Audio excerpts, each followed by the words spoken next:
இந்த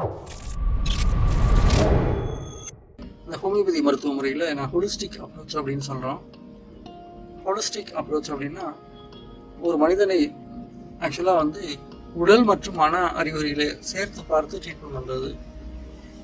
ஒரு தலைவலியே வருதார் அப்படின்னு சொன்னால் கூட தலைவலி எந்த நேரத்தில் வருது, எப்போ வருது, என்ன காரணத்தினால வருது அப்படின்றதெல்லாம் கேட்டுட்டு தலைவலியோடு சேர்ந்து ஏதாவது அவருக்கு மைண்டில் ஒரு பயமோ வேறு ஏதாவது உணர்வுகளோ, கோபம் அதிகமாக வர்றது, பயம், அது மாதிரி வேறு ஏதாவது விஷயங்களால் மன சோர்வடைத்து போயிருக்குது, இதெல்லாம் சேர்த்து நாங்கள் கேட்டுட்டு ஹோலிஸ்டிக்காக ட்ரீட்மெண்ட் பண்ணுறோம்.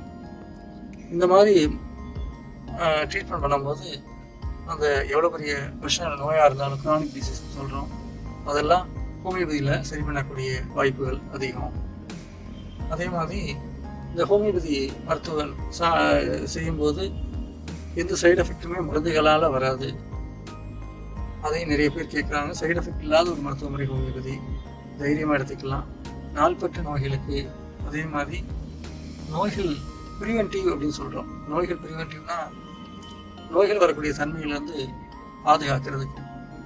நிறையா வைரல் ஃபீவரே வருது ஏரியாவில், இல்லை வேறு ஏதாவது நோய்கள் வருது அப்படின்னா எல்லா விதமான நோய்களுக்கும் ப்ரிவென்டிவாக ஹோமியோபதியில் மருந்துகள் இருக்குது. இந்த மருந்துகள் எடுத்துகிட்டு இருக்கும்போது வேறு ஏதாவது மருந்துகள் எடுத்தால் கூட நீங்கள் ஆல்ரெடி எடுத்துக்கிட்டு இருக்கீங்கன்னா அதை சேர்த்து சாப்பிடலாம். வேறு தகவல்களை அடுத்தடுத்து வீடியோவில் பார்க்கலாம். நன்றி.